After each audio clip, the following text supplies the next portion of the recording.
लेकिन हैरानी की बात ये थी, गोकर्ण ने कहा कथा मैंने की, मेरे साथ ही नहीं हुआ है, यहां सब सुन रहे थे, उनके साथ भी नहीं हुआ है, लेकिन धुंधुकारी के साथ ऐसा हुआ। तो वहां पर जो सीनियर डिवोटी से उनसे पूछा, जो वरिष्ठ वैष्णव थे वहां पर उनसे पूछा, ऐसा क्यों जी, सेम कथा हुई लेकिन धुंधुकारी का कल्याण हो गया, मेरा भी कल्याण नहीं हुआ, जो सुनने वाले थे उनका भी कल्याण नहीं हुआ। मतलब पूरी तरह से, मतलब जिनको इस तरह से 4 हाथ वाला दिव्य शरीर मिल जाए, वैकुंठ धाम जाने का मतलब एयरप्लेन आए उसको ले जाए, हमारे साथ नहीं हुआ, लेकिन धुंधुकारी के साथ हुआ। ऐसा कैसे हुआ? तो संत महात्मा ने वो बताया वहां पर कि भले ही कथा चल रही हो, लेकिन कथा में श्रवण की गुणवत्ता क्या है, श्रवण की गुणवत्ता भी देखी जाती है, सिर्फ श्रवण नहीं देखा जाता।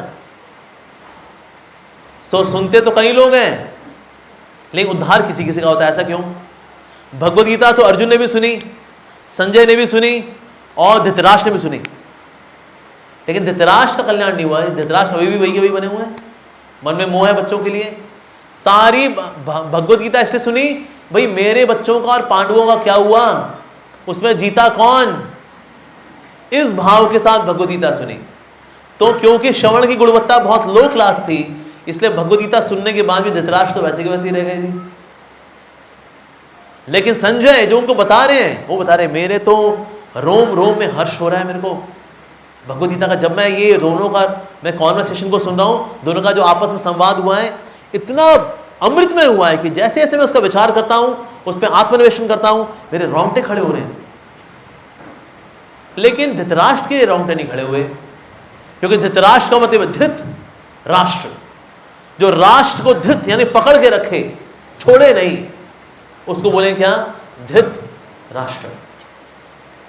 तो जगत के अंदर सभी क्या बने हुए आजकल, धृत राष्ट्र। सबने अपने धृत को राष्ट्र को धृत अच्छे से पकड़ा हुआ है। गाड़ी, बंगला, नौकर चाकर, ऐश्वर्य, वैभव, धन धनाढ़ इत्यादि, इसको कस के पकड़ा हुआ है, तो इसको बोलते हैं धृतराष्ट्र। तो जिस प्रकार से कस के संसार को पकड़े रहता है, ऐसा व्यक्ति भगवान के बारे में श्रवण नहीं कर पाता। श्रवण करता भी है तो क्या होता है, श्रवण करने की गुणवत्ता कमजोर हो जाती है। ऐसे कई लोग हैं जो कथा सुनने के लिए अगर आते हैं, कथा सुनने में आते आते रास्ते में रह जाते हैं।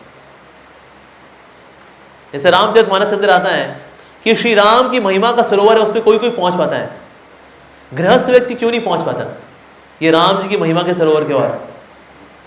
क्योंकि ना बीच में पहाड़ आ जाता है, सरोवर है लेकिन पहाड़ के उस तरफ है सरोवर, तो पहाड़ चढ़ते चढ़ते चढ़ते चढ़ते चढ़ते चढ़ते चढ़ते उतरते उतरते उतरते उतरते थक जाता है, बैठ जाता है।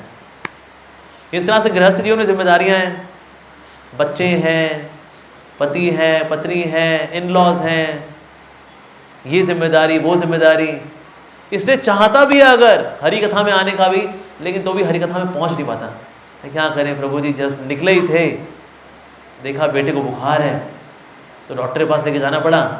जब तक डॉक्टर से लेकर के वापस आया, उसका एक्सरे वगैरह कराया, तब तक कथा समाप्त हो चुकी थी। ठीक है जी, अब क्या करें, यूट्यूब में सुनेंगे अब तो बस। अच्छा, और क्यों नहीं पहुंच पाता व्यक्ति हरि कथा की ओर? तो रामचरितमानस में आता है चलते चलते चलते ऐसा हो सकता है कि ना उसको ज्वर आ जाए, बुखार आ जाए उसको। बुखार क्या है? बुखार है हमारे मन की डलनेस। कलयुग में मन कैसा है? डल है। तो लोग कथा में पहुंच जाते हैं, अगर मान लो ये इनके इन प्रकार में पहुंच गए, नहीं क्योंकि मन बहुत डल है, इसलिए कथा को समझ नहीं पाते। जैसे कई लोग बड़ा जोर लगा रहे थे कथा को समझने में, हैं क्या बोल रहे, क्या चल रहा है, नहीं समझ पाते कथा को। क्योंकि कलयुग के अंदर बुद्धि भी क्या है? मंद है, तो ज्वर आ जाता है। ज्वर की वजह से कथा तक पहुंच गए, सरोवर तक पहुंच गए, लेकिन मन जो है ऐसा शिथिल हो रखा है, थका हुआ है, या वैसे ही डल है, या संसारिक बातों में बड़ा लिप्त है, वहां दिमाग खूब चलता है, वहां पैसा लगाओ यार, इतना पैसा करो, इतना इंटरेस्ट मिलेगा, वो सब पता, वो क्लियर है, लेकिन कथा में दिमाग चलता नहीं।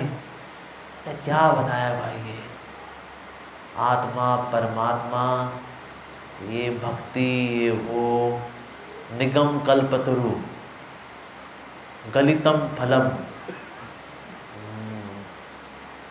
अच्छा मुहुर, अच्छा नहीं समझ पाता व्यक्ति। यहाँ कभी कभी ऐसा भी होता है, आ रहा था सरोवर की ओर, लेकिन अब बीच में ना नदी बह रही थी। नदी का करंट इतना तेज था, जैसे उसे पांव को छुआ वो करंट बहा के कहीं और ले गया।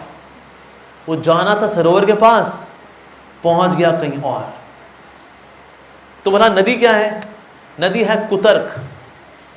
कभी कभी व्यक्ति कुतर्क में ऐसा फंस जाता है व्यक्ति कि कुतर्क करते करते करते करते करते करते असली कथा की मर्म की ओर जा ही नहीं पाता। जाना था महिमा की ओर ठाकुर जी की, लेकिन वो आए तेज लहरें, आए कुतर्क की बहा के ले गई। तो कुतर्क में फंस जाता है व्यक्ति।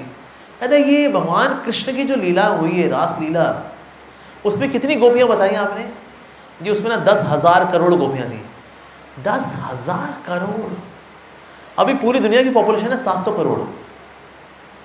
गोपियां गोपियां थी 10,000 करोड़। ये तो पॉपुलेशन एक्सप्लोजन हो गया होगा।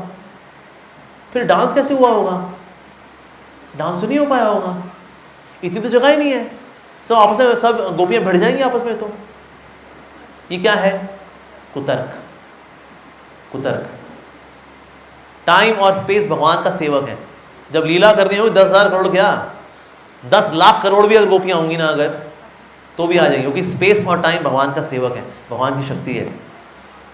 लेकिन कुतर्क, ये चोरी करके क्यों खाते थे? भगवान कृष्ण चोरी करके खाते थे क्या? इनकी मम्मी क्या मक्खन नहीं निकाल पाती थी क्या? इनके घर का मक्खन सड़ जाता था, उसमें कीड़े पड़े होते थे। कुतर्क। जैसे मैं कथावाचक को सुना था, वो समझा रहे थे कर्म का सिद्धांत, कुतर्क देते हुए। क्या कुतर्क दिया उन्होंने? कहते देखिए कर्मों के फल तो सबको भुगतने पड़ते हैं। राम जी ने जब छुप के तीर मारा था वाली को, तो वही राम जी जब कृष्ण के रूप में आए हैं, तो छुप के तीर तो जी आपको भी खाना पड़ेगा। कर्म के बंधन से कोई नहीं बच पाया है। कुतर्क। भगवान कर्मों के परे हैं, भगवान से लीलाएं करते हैं। कर्म हमारे ऊपर लागू होते हैं, जीवों के ऊपर लागू होते हैं, भगवान के ऊपर कोई लागू नहीं होते जी। जैसे फ्लाइट होती है ना, फ्लाइट रेड लाइट पे नहीं रुकती। अब देखा फ्लाइट ऊपर खड़ी हो, नीचे लाल बत्ती है, खड़ी हो, होता है ऐसा? चालान काटेंगे उसका, अगर निकल गई तो चालान काटो इसका, क्योंकि बोइंग 747 नहीं, बोइंग एयरबस, इसका चालान काटेंगे, लाल बत्ती भी रुकी नहीं है। ऐसा होता है ना? रेड लाइट जो है वो जमीन पे चलने वाले वाहनों के लिए है, आसमान में उड़ने वाले जहाज के लिए नहीं है।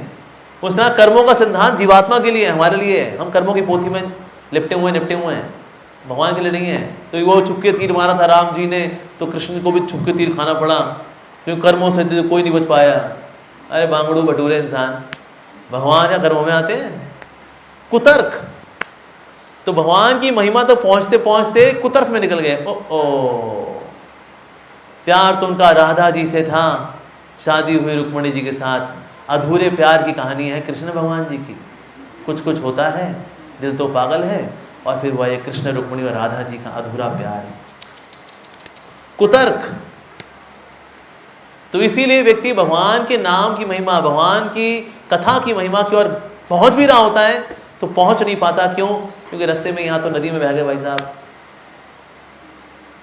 और क्या, कभी कभी नहीं क्या होता है, जब व्यक्ति महिमा की ओर जा भी रहा होता है, तो ना रास्ते में कौवे आ जाते हैं, और कौवे क्या करते हैं, कां कां कां कां कां करके डिस्ट्रैक्ट कर देते हैं उसको। बंदा कहता है वो यार यहाँ से चलो यार, और ना वो डिस्ट्रैक्ट हो कहीं और चला जाता है वो। इसी प्रकार से कां कां कौवे करने वाले हैं असत्संग। असत्संग भी जो है हमें भगवान की महिमा को सुनने नहीं देता। मानो कोई कथा सुनने के लिए जा रहा था, रास्ते में मिल गया, और भाई साहब कहाँ जा रहे हैं आप? कहते वो ब्लूमिंग डेल के अंदर जी वो भागवत कथा कराई है, कथा सुनने जा रहे हैं। अबे भैया यार, किन कथाओं के चक्कर में पड़े हो भाई, कोई ढंग का काम करो यार। और क्या, बैठ करके ये कहानियां सुनना, कोई आएगा देखो, कोई गंजा बुलाया होगा उन्होंने इस्कॉन का, उससे तुम कथा सुनोगे, such a waste of time बाबा, such a waste of time. कुछ बढ़िया करो यार, कुछ नहीं करना, नेटफ्लिक्स पे एक पिक्चर ही देख लो। कहाँ यार 2-2.5 घंटा लगाओगे वहां कथा वथा सुनोगे यार, है कि नहीं भाई? बुढ़ापे में करना ये सब, ये भक्ति भजन कब गए, बुढ़ापे में करते हैं जब, और क्या, नहीं तो है कि नहीं भाई? चलो चलो हमारे साथ चलो, चलो इतना बोल ही रहे हैं तो चलिए चलिए जी। असत्संग की काय के अंदर व्यक्ति निकल लिया कहीं और, जाना था कहीं और, पहुंच गए कहीं और। ये आश्चर्य बहुत है।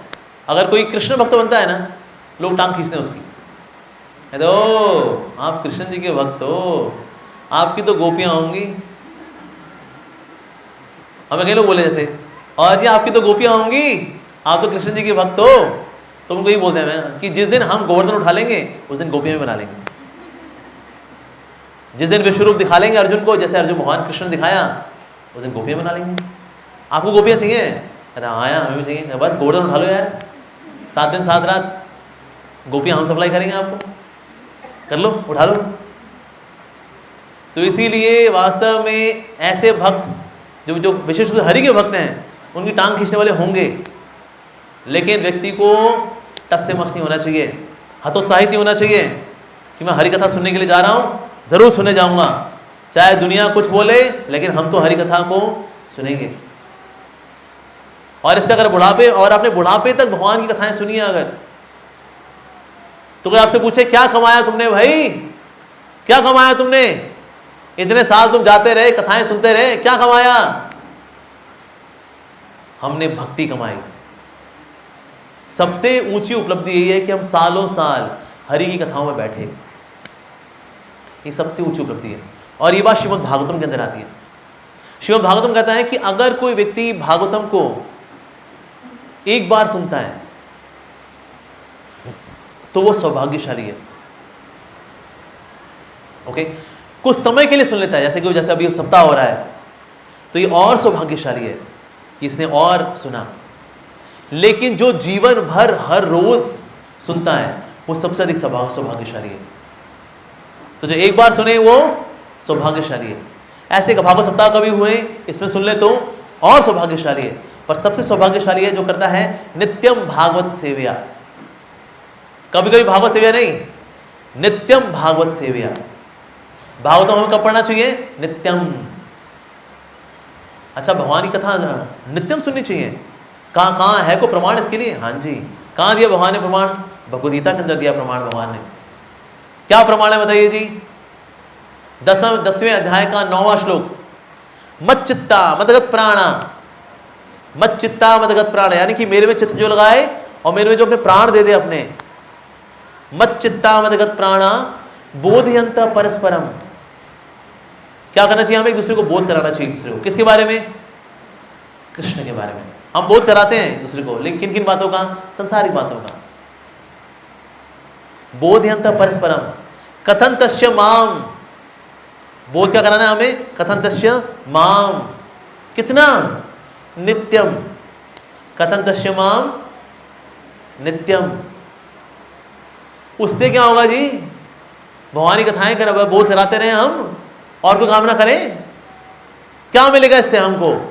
तो भगवान कृष्ण कहते हैं तुष्यन्ति च रमन्ति च मच्चित्ता मदगत प्राणा बोधयन्त परस्परम कथन तस्य माम नित्यम तुष्यन्ति च रमन्ति च। इसलिए आप देखो, कभी भी ना भगवान के भक्त सुसाइड नहीं करते, क्योंकि भगवान के भक्त क्या कर रहे हैं? तुष्यन्ति च और रमन्ति च। लेकिन संसारिक लोग जो कथाएं नहीं सुन रहे, ये आत्महत्याएं कर रहे होते हैं। बस जी लाइफ में कुछ बचा तो है नहीं, क्या बस बच्चे तो हमने ब्याह ही लिए हैं, सब चल ही रहा है, अब जी के क्या करें। तो लोग, कई बार लोग डिप्रेशन में आके मर लेते हैं। लेकिन वास्तव में श्रीमद् भागवतम क्या करता है? श्रीमद् भागवतम हमारे हृदय को तुष्टि देता है, तुष्यन्ति च, उसके बाद फिर रमन्ति च, ये देता है श्रीमद् भागवतम। तो श्रीमद् भागवतम अगर हम सुने तो 4 प्रकार के सकारात्मक श्रोता और 4 प्रकार के नकारात्मक श्रोता बताए गए हैं श्रीमद् भागवतम को लेकर। पहला क्या बताया? नकारात्मक या सकारात्मक? हैं जी? सकारात्मक। पहले अच्छे वाले बताया हुआ है। अच्छे श्रोता कौन कौन से होते हैं? तो पहला जो श्रोता है, जो सकारात्मक श्रोता है, वो है चातक। चातक क्या करता है, वो प्रतीक्षा करता है। जब तक बारिश नहीं होगी तब तक वो बादलों की ओर देखता रहता है, देखता रहता है, देखता रहता है, देखता रहता है। जब बारिश होती है सिर्फ उसी पानी को पीता है। आसपास जलाशय हैं, आसपास पॉन्ड भी हैं, नदी भी है, समुद्र भी है ना, पानी पिएंगे तो सिर्फ घनश्याम, सिर्फ बादलों का पानी, बारिश का पानी। तो पहला सकारात्मक श्रोता है जो सिर्फ और सिर्फ कृष्ण के बारे में सुनने में रुचि दिखाता है। इधर उधर गपबाजी में, इसकी देवरानी, उसकी जेठानी, किसका चक्कर किसके साथ चल रहा है, कोई रुचि नहीं, बल्कि वहां उसको उबासी आनी शुरू होती है। तो चातक सिर्फ भगवान हरि की कथाओं में जो मन रमाए, ऐसा भक्त होना चाहिए वास्तव में। जो चातक वाला श्रोता पहला है सकारात्मक श्रोता। दूसरा सकारात्मक श्रोता है तोते की तरह का, यानी कि जो सुने वो कथा के बाद उसको रिपीट भी कर दे। कभी हमने देखा है कि ना, लोगों से पूछो कथा कैसी थी जी, हैं जी बहुत अच्छी थी। तो क्या बता रहे स्वामी जी ने, क्या बताया फिर बताइए, हैं मतलब कि बहुत अच्छा बताया, वेरी नाइस। तो वेरी नाइस क्या था ये तो बता दीजिए, हैं मतलब जो बताया है ना बहुत अच्छा बताया। अच्छा लेकिन वो बहुत अच्छा क्या था, हैं हाँ। लेकिन अच्छा श्रोता क्या होगा, कथा के बाद कथा को रिपीट कर दे। तोता जो सुनता है वो रिपीट कर देता है, तो जो ध्यान से सुनता है ऐसा व्यक्ति उसको रिपीट भी कर पाता है। आप देखो जितनी चीजों को ना आप हृदय से सुनते हो, आपको उसको मेमोराइज नहीं करना पड़ता। जिन बातों को आपने हृदय से सुना है, हृदय से देखा है, वो तुरंत कहाँ जाता है, हृदय के अंदर। और जो चीज हृदय में जाती है उसको वो भूलती नहीं है कभी। अगर कभी भगवान की कथा को अगर आपने बहुत ही हृदय से सुना है तो भगवान की कथा याद रह जाती है, वो भूलती नहीं है। और जितना आपने कानों के लेवल पे सुना है, कानों के लेवल पे सुनने के बाद वो चीजें हम भूल जाते हैं। तो कौन है जो कथा को रिपीट कर पाएगा, जिसने हृदय से सुना है। श्री सुखदेव गोस्वामी जी ने वेद व्यास जी से श्रीमद् भागवतम सुना वंस, एक बार, ऐसे नहीं बार बार। पिताजी रोज मुझे प्रैक्टिस कराइए ना, ये 18,000 श्लोक की मुझे प्रैक्टिस कराइए ना। मुझे को ना 5वां स्कंद ना थोड़ा भूल जाता है, मुझे बड़े लंबे लंबे उसके अंदर श्लोक आते हैं ना, वो दोबारा कराइए ना। ना, एक बार। इसको बोलते हैं श्रुतिधर, यानी जो एक बार सुन लेता है वो याद रखता है, श्रुतिधर। तो इसलिए जो सकारात्मक श्रोता कैसा हुआ, कथा सुनने के बाद कथा को जो रिपीट कर दे, वो है सकारात्मक श्रोता, तोते की तरह। तीसरा होता है स्वैन, यानी हंस की तरह। हंस की खासियत ये होती है कि अगर उसको दूध और पानी मिक्स करके दिया जाए तो उसमें से दूध को तो पी लेता है, पानी को छोड़ देता है। उसी प्रकार से भगवान का एक सकारात्मक श्रोता, हरि कथा का श्रोता सुनेगा तो उसमें हरि कथा का जो बात है वो निकाल लेगा, कृष्ण से संबंधित बात बाकी को किनारे कर देगा। एक हमारे प्रभुपाद जी फ्लाइट में थे। अब इंटरनेशनल फ्लाइट जो होती है ना उसमें टीवी भी होता है, डोमेस्टिक में नहीं होता है, इंटरनेशनल में होता है। तो उसमें ना चार्ली चैपलिन की मूवी थी। प्रभुपाद चार्ली चैपलिन की मूवी देख रहे थे और प्रभुपाद जी हंस भी रहे थे। अब सेक्रेटरी देख के बड़ा bewilder हो गया। तो प्रभुपाद जी भाई इतने बड़े परमहंस हैं, पूरे जगत में हरि नाम को फैलाने वाले, भागवत की शिक्षाओं को फैलाने वाले, प्रभुपाद जी चार्ली चैपलिन के अंदर आनंद ले रहे हैं। तो प्रभुपाद जी उसको 10 मिनट देखा और उसको बंद कर दिया और प्रभुपाद जी पीछे सर लगा करके बैठ गए और मुस्कुरा रहे थे प्रभुपाद जी। भक्त को लगा प्रभुपाद जी लगता आंखें बंद करे चार्ली चैपलिन के ऊपर मनन कर रहे हैं।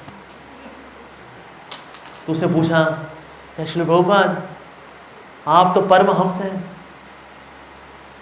आप तो उत्तम वैष्णव हैं, अभी अभी मैंने देखा आप चार्ली चैपलिन की मूवी देख रहे थे, फिर 10 मिनट आपने देख के बंद कर दी, फिर आंख बंद करके आप मुस्कुरा रहे हैं। प्रभुपाद जी ये बात मैं बिल्कुल समझ नहीं पा रहा, मेरे को उसको समझाइए ना। प्रभुपाद जी ने कहा इस जगत के अंदर जो ये हास्य रस है, ये चार्ली चैपलिन वाला, ये भगवान के धाम में, भगवान की लीलाओं में जो हास्य रस है उसका विकृत रस है, ये उसका विकृत रस है। जब ये लोगों को आमोद प्रमोद देता है, नकली माल जब लोगों को आमोद प्रमोद देता है, तो सोचो भगवान के धाम में जो हास्य रस होगा उसमें कितना आनंद आता होगा। और प्रभुपाद जी ने फिर वहां एक लीला सुनाई कि एक समय गोपियां थी, गोपियों में ना एक कुबड़ी गोपी भी थी। वो कुबड़ी गोपी आई कृष्ण के पास, ये देख कृष्णा, मैंने अपना हृदय तेरे को दे दिया है, अब तो मैंने घर गृहस्थी में की मैं परवाह नहीं करती, अब मैं तो अब तेरी हो गई हूं, अब मुझको अपना ले। तूने तो बोला गीता के अंदर सर्वधर्मान परित्यज्य मामेकम शरणम व्रज, तो मैंने सब संसार के धर्म त्याग दिए हैं, अब मैं तेरी हो गई हूं, अब मुझको अपना लेना। तो गोपियां बोली कृष्णा देख तेरे लिए बिल्कुल योग्य गोपी आ गई है, जैसा तू टेढ़ा मेढ़ा है ना, देखिए तेरे को टेढ़ी मेढ़ी मिल गई है, नारायण ने भेजे तेरे लिए, इसको स्वीकार कर ले, फेरे हम करवा देंगे। इसके बाद सारी गोपियां भी हंसी और जो कुबड़ी गोपी आई हुई थी वो भी हंसी और कृष्ण भी हंसे। और ये भगवान प्रभुपाद जी बताते बताते हंसे। लेकिन ये लीला की स्फूर्ति कब हुई? प्रभुपाद जी को चार्ली चैपलिन से। चार्ली चैपलिन की मूवी में प्रभुपाद जी ने क्या देखा? भगवान कृष्ण की लीला। तो प्रभुपाद जी कैसे हैं? हंस की तरह। पानी और दूध जो मिला हुआ है उसमें से दूध को निकाल लिया। चार्ली चैपलिन के हास्य रस में भगवान कृष्ण की हास्य रस की लीला को निकाल लिया। ऐसे श्रोता है तो इसे हंस की तरह